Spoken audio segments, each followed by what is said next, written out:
Hello, welcome dear students. I am Shandeep Kumar Misra as a account teachers.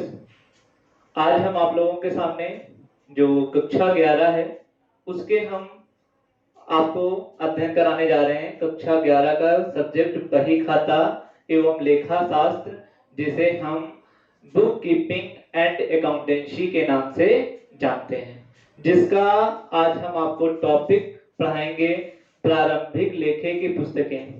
इससे जो पिछला अंक जो हमारा था उसमें हम इसके सभी थ्योरी के बारे में हम आपसे चर्चा कर चुके हैं।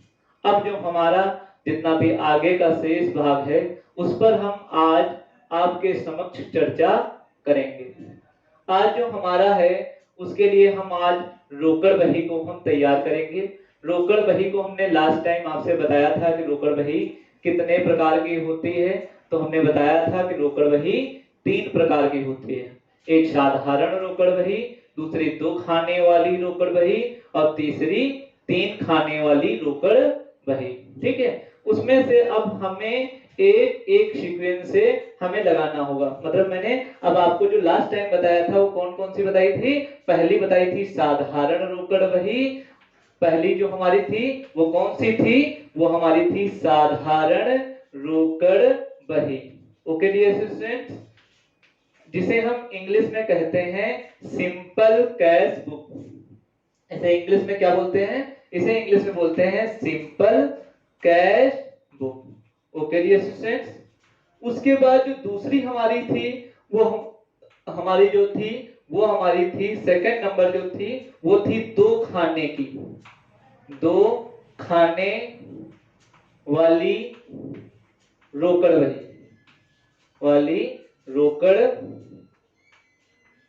बही। इसे हम आप पे चर्चा किए थे, जिसमें से हमने बताया था इसे जो बोलते हैं वो बोलते हैं 2 कॉलमन कैश बुक।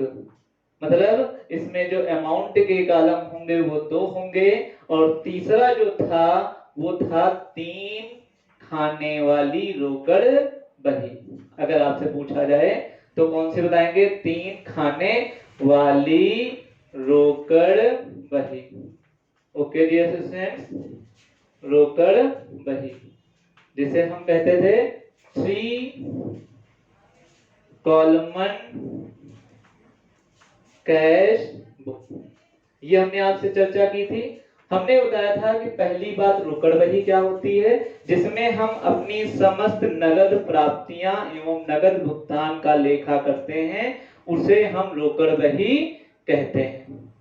अब बात आई, चलो उसे हम रोकड़ बही कहते हैं, पर हमें इसकी क्या आवश्यकता हुई कि हम रोकड़ बही को हम 3 हिस्सों में विभाजित किया। उसमें से पहला था साधारण simple cash book, second number जो था वो 2 खाने वाली रोकड़ बही मींस 2 कॉलमन कैश बुक, और जो तीसरा था वो 3 कॉलमन कैश बुक, जिसे हम 3 खाने वाली रोकड़ बही कहते हैं। अब बात आई कि साधारण रोकड़ बही, जिसमें एक जो छोटे वर्ग के व्यवसायी जो होते हैं वो अपने केवल नगद प्राप्तियां एवं भुगतान का लेखा इसमें रखते हैं और इसके अतिरिक्त कुछ भी नहीं रखते हैं। जो 2 खाने वाली रोकड़ बही है उसमें सभी रोकड़ बही में 2 खाने मतलब एक रोकड़ से संबंधित और दूसरा हमारा उसमें एक और बढ़ जाता है जिसे हम छूट को भी कहते हैं, और तीसरा जो सबसे बड़े उद्यमी लोग होते हैं मतलब जो लार्ज इंटरप्राइजेस होते हैं वो अपने यहाँ 3 कॉलमन कैश बुक को बनाते हैं। अब आई, कैश बुक को सीधे ही ट्रांजैक्शन से तैयार किया जाता है, जिसके लिए हमने आपके समक्ष एक क्वेश्चन रखा हुआ है, एक क्रियात्मक प्रश्न है, जिसके माध्यम से हम आपको रोकड़ बही का अध्ययन करेंगे। जिसमें से पहला हमारा कौन सा है, वो हमारा है साधारण रोकड़ बही, फिर उसके बाद 2 खाने वाली रोकड़ बही और तीसरा है 3 खाने वाली। तो सबसे पहले हम आपके समक्ष साधारण रोकड़ बही पर चर्चा करेंगे। अब बात आई कि साधारण रोकड़ बही पर हम अगर बनाने के पहले हम आपके समक्ष एक क्वेश्चन प्रस्तुत कर रहे हैं जो आपके समक्ष दिया हुआ है। अब क्वेश्चन हमारा क्या है, इसी प्रकार से आप भी अपने किसी भी बुक से आप कोई भी क्वेश्चन सॉल्व कर सकते हैं जब हम आपको तरीका बता रहे हैं। जो प्रश्न है, सबसे पहले प्रश्न दिया है निम्नलिखित लेन देनों से साधारण रोकड़ बही तैयार कीजिए। कौन सी है? साधारण रोकड़ बही। तो अभी हमने बताया साधारण रोकड़ बही, ठीक है। उसके बाद उसमें अब हमारे जितने भी लेन देन हैं उनको हमें रिकॉर्ड करना है। आपको ये तो याद ही होगा कि पिछली बार हमने बताया था कि साधारण रोकड़ बही में कितने कॉलम होते हैं? तो कितने होते हैं? 10 होते हैं, 10 कॉलम होते हैं। उसमें से अब हमें कौन कौन से ट्रांजैक्शन हैं, अब क्वेश्चन बहुत उसे आराम से पढ़ना है और केयरफुली से। उसमें से फर्स्ट है 2016, हमें डेट दे रखी है और ये हमें मंथ दे रखा है कि अप्रैल 1, अप्रैल 2, अप्रैल 7, अप्रैल 10, अप्रैल 15, अप्रैल 20, अप्रैल 25 एंड अप्रैल 30। इन विभिन्न तिथियों के हमें लेन देनों का विवरण हमारे पास लिखा हुआ है। किसमें सबसे फर्स्ट जो है वो है अप्रैल 1, लिखा है नगद रोकड़ से व्यापार आरंभ किया। इंग्लिश में लिखा है कमेंस बिजनेस विद कैश, मतलब हमने जो व्यवसाय आरंभ किया, मतलब कमेंस बिजनेस विद कैश, और अमाउंट कितना है? वो है 20,000। उसके बाद सेकंड नंबर हमारा क्या है? वो लिखा है कि अप्रैल 2 नगद माल खरीदा 5,000, brought goods for cash, amount कितना है? 5,000। इसमें भी नगद देखो लेन देन हुआ है। उसके बाद फिर दिया है कि अप्रैल 7, और अगला हमारा जो लेन देन है वो है मोहन से उधार माल खरीदा 4,000। इंग्लिश में क्या कहते हैं? Goods purchased from Mohan on credit. और उसके बाद है अप्रैल 10, वो है नगद माल बेचा और रुपए कितने हैं? 12,000। जिसे इंग्लिश में अगर ट्रांसलेट है तो शोड गुड्स फॉर कैश। उसके बाद है अप्रैल 15 में हमें क्या दिया हुआ है? वो दिया है फर्नीचर खरीदा 5,000, जिसे इंग्लिश में कहते हैं परचेज फर्नीचर। उसके बाद फिर दिया है अप्रैल 25, फिर लिखा हुआ है अप्रैल 25, फिर लिखा है फर्नीचर पर हरास लगाया 500 रुपए। तो इसे क्या कहेंगे? Depreciation charge on furniture. उसके बाद है अप्रैल 25, लिखा है कमीशन प्राप्त 700 रुपए, कमीशन रिसीव्ड। उसके बाद सबसे जो अंतिम है वो दिया हुआ है अप्रैल 30, और जिसे लिखा है निजी प्रयोग के लिए निकाला। क्या निकाला? कैश को निकाला, निजी प्रयोग के लिए निकाला रुपए 500 रुपए, और इंग्लिश में विथड्रू फॉर पर्सनल यूज के लिए। हमने इसलिए आपके समक्ष प्रश्न प्रस्तुत कर दिया ताकि आप उसे जब हल करें तो आप इन्हीं को बिंदुओं को ध्यान में रखें। अब आइए सबसे पहले हम साधारण रोकड़ बही मतलब सिंपल कैश बुक ही हम आपके यहाँ केवल तैयार करवा रहे हैं। मींस कौन सी? Simple cash book. अब सिंपल कैश बुक में आप कह सकते हैं कि कितने कॉलम होते हैं, तो आपका आंसर क्या होगा कि सिंपल कैश बुक में हमारे टोटल 10 कॉलम होते हैं। टोटल कितने कॉलम होते हैं? 10 कॉलम होते हैं। तो आपका पहला क्या रहेगा कि हमारे टोटल कॉलम कितने होते हैं? तब 10। तो उसका फॉर्मेट बनाएंगे आप हमारे साथ में ही, आप उसे बनाना। सबसे पहला जो होता है, जितने कॉलम डेबिट के होते हैं और उतने ही कॉलम क्रेडिट के होते हैं। यहां से हमने देखो उसे 2 टुकड़ों में विभाजित कर लिया। क्या किया? इसे हमने 2 टुकड़ों में विभाजित कर लिया। इसको हम कहेंगे, एक होता है लेफ्ट हैंड साइड और दूसरा होता है राइट हैंड साइड। अब हमारा लेफ्ट हैंड साइड कौन सा है? तो ये है। और राइट हैंड साइड कौन सा है? तो ये है। तो कौन सा? ये नहीं, लेफ्ट तो ये हो गया और राइट तो ये हो गया। नहीं, लेफ्ट हैंड कौन सा होगा? जब हमें बोर्ड कॉपी पर लिखें या बोर्ड पर जब हम लिख रहे हैं तब हमारा लेफ्ट हैंड ये पहुंचा जाके और राइट हैंड ये हमारा पहुंचा जाके। तो ये हमारा है लेफ्ट हैंड साइड और ये है हमारा राइट हैंड साइड। मतलब ये हो गया बायां पक्ष और वो हमारा दायां पक्ष। इसी प्रकार से दोनों में समांतर ही होते हैं। जितने इधर कॉलम होंगे उतने ही उसमें उधर कॉलम होंगे। कितने होते हैं? तो उसमें उसी में सीक्वेंस से ही बना लेते हैं कि जो हैं वो हमारे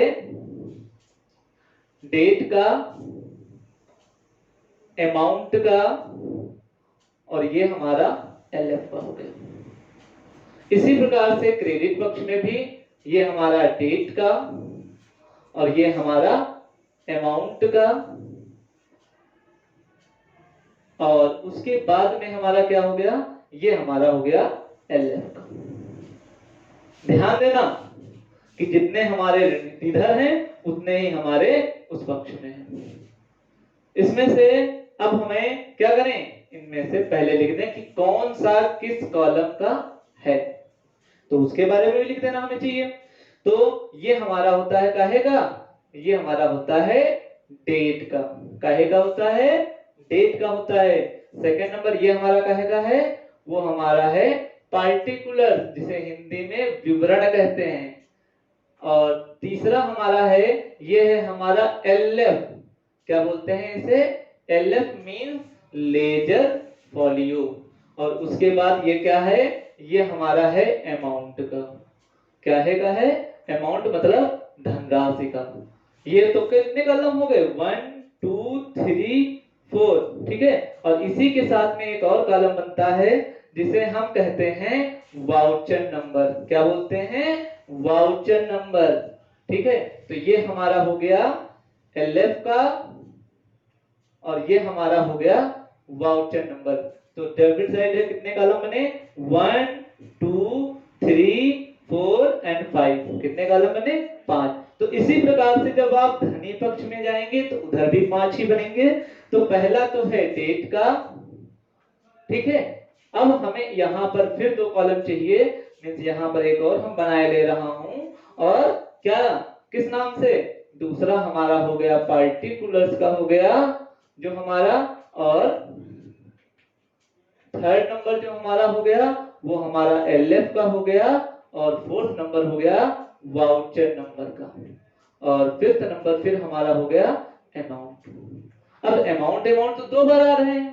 तो एक अमाउंट हमारा होगा रेडी पक्ष का जिसे हम डेबिट कहते हैं, और दूसरा अमाउंट हमारा होगा क्रेडिट जिसे हम धनी कहते हैं। यहां तक आपको लोगों को बात समझ में बिल्कुल आ रही होगी।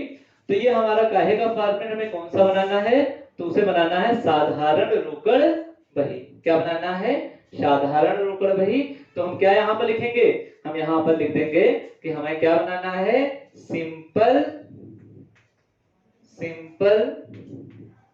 कैश बुक, जिसे इंग्लिश में हिंदी में क्या कहते हैं, साधारण रोकड़ बही।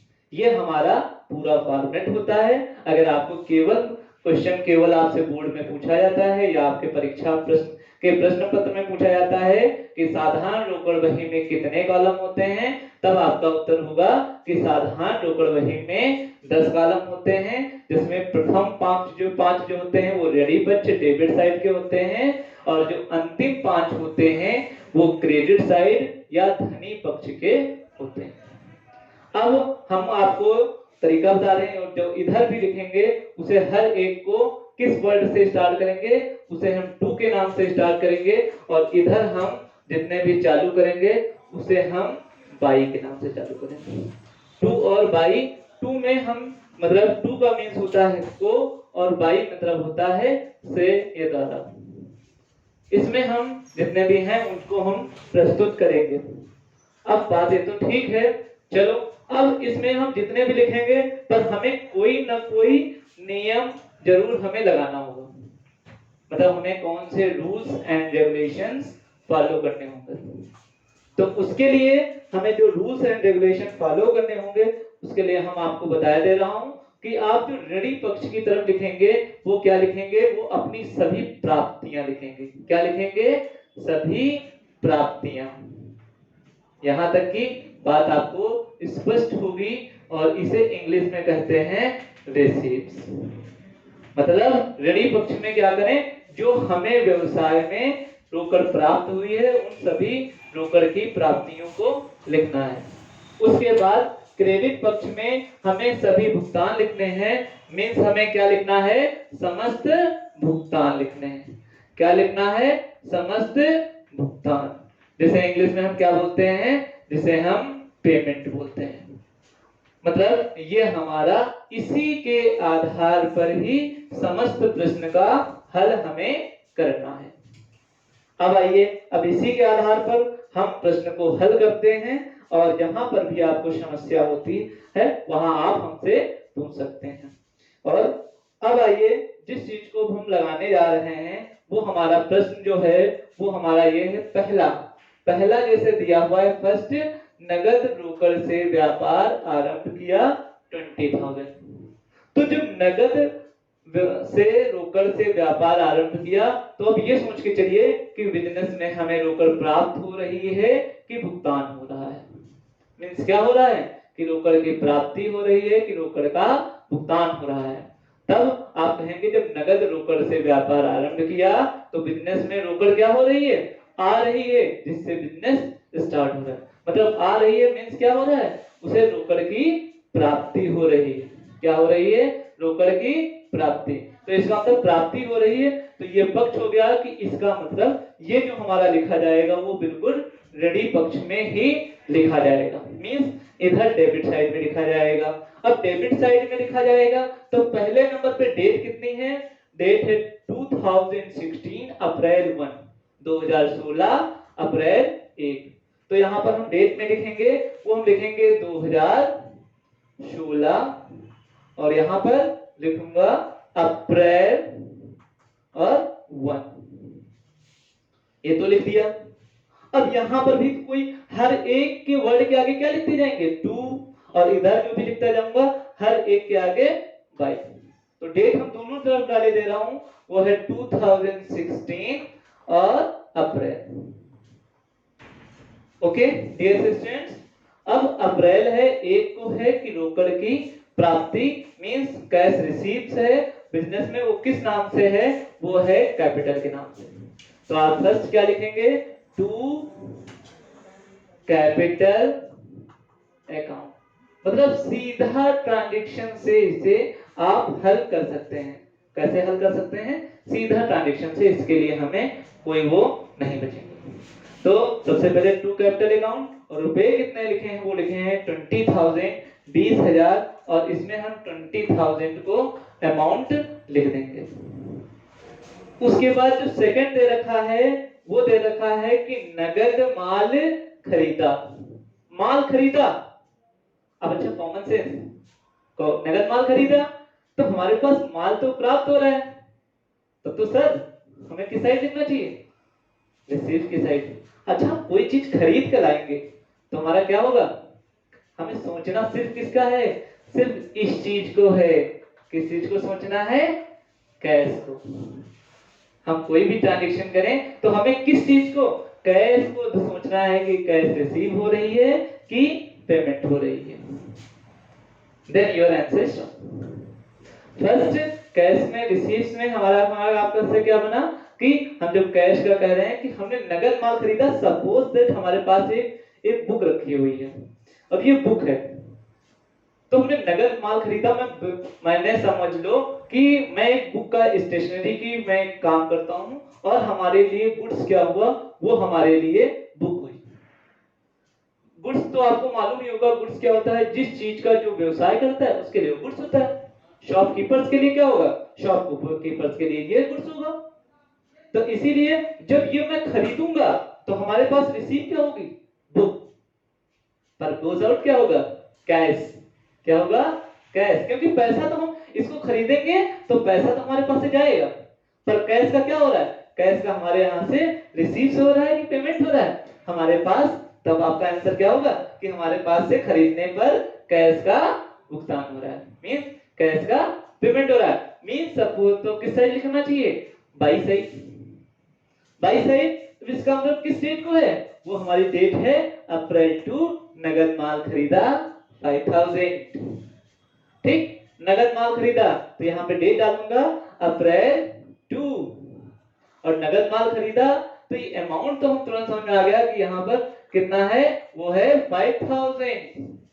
ओके डियर, अब इसे हम किस नाम से लिखेंगे, इसे हम गुड्स भी लिख सकते हैं, पर हम खरीद रहे हैं तो उसे हमें किस वर्ड का प्रयोग करना चाहिए, परचेज का करना चाहिए। हमने आपको मालूम होना चाहिए गुड्स जो होता है उसे माल कहते हैं, जिस चीज को खरीदते हैं उसे लिखना चाहिए, पर गुड्स के ऐसे खरीदने पर उसे परचेज, बेचने पर उसे सेल्स लिखते हैं। तो हमें इसे यहाँ पे क्या लिखना चाहिए मुझे, by purchase account, purchase account. Okay, next हमारा कौन सा है, नेक्स्ट हमारा, फिर आप डेट समझ के चलिएगा, अप्रैल 7, क्या है, अप्रैल 7। अप्रैल 7 में क्या लिखा हुआ है, लिखा है कि मोहन से उधार माल खरीदा। अच्छा, मैंने मोहन से उधार खरीदा, कोई मोहन नाम का पर्सन है और उससे हमने उधार माल खरीदा। सपोज दैट हम फ्री बुक लिख लो, इस चीज को मैंने उधार खरीदा। जब मैंने इसको उधार खरीदा तो मेरे पास तो ये आ गया, क्या आया, बुक आ गई।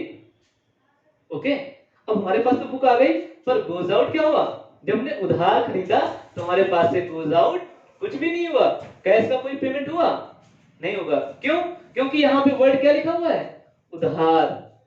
मींस हम क्या कह सकते हैं, goods purchase from Mohan on credit, on credit. हमने उधार खरीदा, और जब मैंने उधार खरीदा तो कैश का तो कोई ट्रांजैक्शन ही नहीं हुआ, जब ना तो कैश हमें मिली और ना तो कैश का हमें भुगतान हुआ। मतलब यहाँ पर इसका मतलब ये नहीं लिखा जाएगा। ओके, अब बात आपको स्पष्ट हुई कि हमने कहां से लिखा, हमने क्या लिखा, मोहन से उधार माल खरीदा 4000। अब यहाँ पे क्या लिखा हुआ है, उधार, क्या लिखा हुआ है, उधार। जब उधार है तो इसका मतलब कैश का क्या हुआ, कैश ना तो रिसीव हुई, ना तो प्राप्त हुई, और ना तो भुगतान किया, क्योंकि मैंने कैसे खरीदा है, उधार खरीदा है। जब उधार खरीदा है तो इसका अब स्पष्ट हुआ कि इसका ट्रांजैक्शन का रिकॉर्ड नहीं होगा। उसके बाद क्या लिखा हुआ है, चलो अब हम अगली डेट पे आते हैं तिथि पर। वो अगली डेट है अप्रैल 10, और अप्रैल 10 को क्या लिखा हुआ है, लिखा है कि नगद माल बेचा 12,000। नगद माल बेचा, अच्छा हमने नगद माल बेचा, तो नगद माल बेचा। तो सपोज दैट हम आपको एग्जांपल दिए कि मान लो अपने को मान के लेके चलो कि एक है कि हम शॉप कर रहे हैं, मान लो स्टेशनरी की, अभी तक खरीद रहे थे, अब इसको मैं क्या कर रहा हूँ, बेच रहा हूँ। जैसे मान लो 100 रुपए की सेल किया, अब इसे 100 रुपए की जब मैंने सेल किया तो अच्छा अपने आप से कॉमन लगाना कि ये तो मेरे पास से क्या हो रहा है कि जिसको सेल किया उसके पास जा रही है, मींस क्या हो गया, गोज आउट। पर हमें इसको नहीं लगाना है, हमें निकालना क्या है, कैश। किस चीज को, कैश, कैश। अब इस चीज को जब आप बेचेंगे तो आपको कैश क्या होगी, रिसीव होगी कि पेमेंट होगा, आपको कैश की क्या होगी, प्राप्ति की भुगतान। तो हम कहो कि हम कोई चीज को जब हम विक्रय करेंगे तो वहां से मुझे कैश की प्राप्ति होगी, और कैश की प्राप्ति होगी तो हमें किस साइड लिखना है, डेबिट साइड में लिखना है। तो डेबिट साइड में लिखना है तो हमारे पास डेट कितनी है, वो डेट है अप्रैल 10, और नगद माल बेचा 12,000, 12,000। अब तो इसका मतलब इधर लिखना है तो हम यहाँ पे लिख दूंगा अप्रैल, और उसके आगे हमने डेट कितना लिख दिया, अप्रैल 10, अप्रैल 10। और जब हम अब क्या लिखेंगे, अप टू, तो हर एक वर्ड के लगाना है। अभी हमने आपको बताया कि अब यहाँ पे हमें माल बेचा तो यहाँ पे गुड्स लिखना चाहिए, तो हमने कहा कि माल को गुड्स, भाई यहाँ पर खरीदूं तब भी गुड्स, बेचूं तब भी गुड्स। तो इसके लिए हमने अलग अलग वर्ड क्या बना लिए कि खरीदने पर गुड्स को हम परचेज लिखेंगे और बेचने पर उसे हम सेल लिखेंगे। तो यहाँ पर क्या कर रहे हैं, यहाँ पर हम विक्रय कर रहे हैं, मतलब mean sale, goods sold on cash, ठीक, फॉर कैश में जो बेचा, तो बेचा हमने कैश में, तो इसका मतलब यहाँ पे गुड्स को हमें क्या लिखना चाहिए, हमें सेल्स लिखना चाहिए। यहाँ पे हम वर्ड क्या लिखेंगे, टू सेल्स अकाउंट। और अमाउंट कितना है, वो आपका अमाउंट कितना है, वो अमाउंट है आपका 12,000, मींस 12,000 रुपए। तो यहाँ पे आप कितने लिखेंगे, वो लिख देंगे 12,000 रुपए। नेक्स्ट आपका है कि फर्नीचर खरीदा अप्रैल 15। फर्नीचर खरीदोगे तो कैश का क्या होगा, मिलेगा कि जाएगा, फर्नीचर खरीदा हमने, कोई चीज है जैसे फर्नीचर में से चेयर है, टेबल है, खरीदा, तो हमारे पास कैश का क्या हो रहा है, कैश का हमारे पास से पेमेंट होगा। क्यों, क्योंकि फर्नीचर खरीदा, रुपए दिए, रुपए गोज आउट हो गया, मतलब किस साइड लिखूं, क्रेडिट साइड। अब यहाँ पे क्या लिखूंगा, अप्रैल, और डेट हमारी कितनी है 15, और डेट 15, और यहाँ पे वर्ड हमने क्या लिख दिया, buy furniture. Okay dear students, और अमाउंट कितना है, वो अमाउंट है फिर 5000। ओके स्टूडेंट्स, अगला देखो दे रखा है, अगला इसमें क्या दे रखा है, वो दे रखा है कि अप्रैल 20 फर्नीचर पर ह्रास लगाया, depreciation charge on furniture. Depreciation की मीनिंग जानते हो क्या होता है, ह्रास, किसी स्थायी संपत्ति के मूल्य में कमी, value decrease of assets. Asset जैसे आप कोई सपोज दैट आप बाइक लेकर आए, आपने बाइक 50,000 के लेकर आए और 50,000 की लाए, एक साल बाद क्या क्या होगी, वो मात्र 40,000 की रहेगी, 40,000। तो 10,000 की उसकी वैल्यू क्या हो गई, 10,000 की उसकी वैल्यू कम हो गई। और जब उसकी वैल्यू 10,000 कम हो गई, पर कैश का कोई पेमेंट हुआ नहीं हुआ, क्यों, वो ऑटोमेटिक उसकी वैल्यू डिक्रीज हो रही है। इसका मतलब जब हम फर्नीचर पर ह्रास लगा रहे हैं, यहाँ पर भी कोई भी कैश में कोई भी ट्रांजैक्शन नहीं हो रहा है, इसका मतलब ये भी लिखा नहीं जाएगा। और जब नहीं लिखा जाएगा, इसका मतलब जब कैश पर नहीं की ना तो प्राप्ति हुई ना भुगतान हुआ, इसलिए इसका भी नहीं लिखा जाएगा। नेक्स्ट हमारी कौन है, वो है हमारी अप्रैल 25। कितनी है, अप्रैल 25।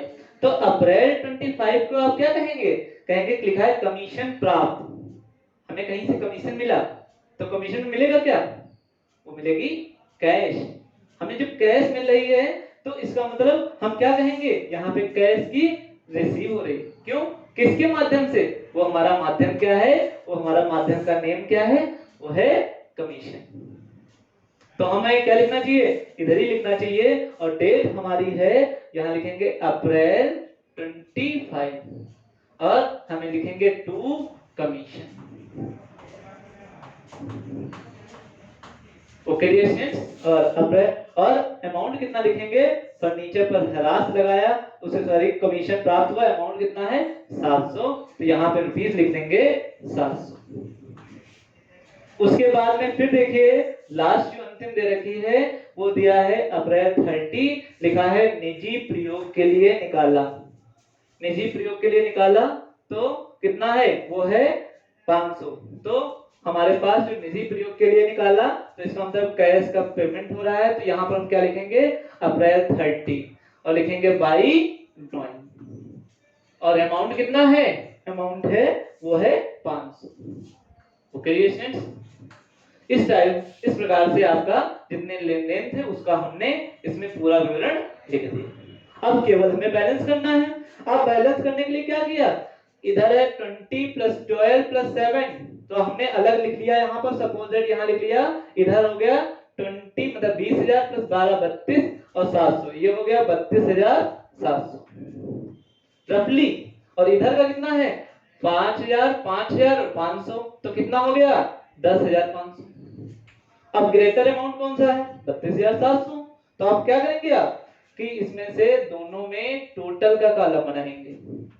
क्या बनाएंगे, टोटल का कॉलम, उसमें से जो ज्यादा होगा, ज्यादा कौन सा है 32,700, तो इसका मतलब 32,700 एंड 32,700, ये हमने बोथ साइड लिख दिया। पर इधर तो अमाउंट तो 10,700 ही आया, तो इधर कितने कम है, जो हम हमारा 32 मतलब 32,700 आ जाए, तो इसमें से माइनस किया तो 0 0 और यहाँ पे 2 2 और 2, तो हमारा कितना आ गया, वो हमारा आ गया 22,200। तो यहाँ पर हमें 22,200 और लिख दूं, तो इसका मतलब हमारा इक्वल आ जाएगा। तो हम ये कह सकते हैं कि हमारी प्राप्तियां जो है 32,700, भुगतान जो है 10,500। तो हमारे पास कैश जो बची है, जिसे हमें बैलेंस सीडी के नाम से लिखना है, बाई बैलेंस सीडी के नाम से, और अप्रैल की 30 को, और यही हमारा अगले उसमें आ जाएगा। अगले हमारा किसमें आ जाएगा, वो हमारा जैसे हम लेजर आपको आप करते हैं वैसे ही इस बार से इसको भी बंद करेंगे, और अगली डेट हमारी जो आएगी वो हमारी मई 1 को हम क्या कहेंगे कि हमारे पास जो कैश बची है ब्रॉट डाउन, वो हमारी 22,200। ओके डियर स्टूडेंट्स, इस प्रकार से ये हमारा पूरा क्वेश्चन सॉल्व होता है। ओके डियर स्टूडेंट्स, ठीक है, हम आपके समक्ष ये वाला पूरा क्वेश्चन हमारा प्रस्तुत हुआ। अगली कड़ी में हम आपका अगला प्रश्न हल करेंगे। धन्यवाद, आपका दिन शुभ हो।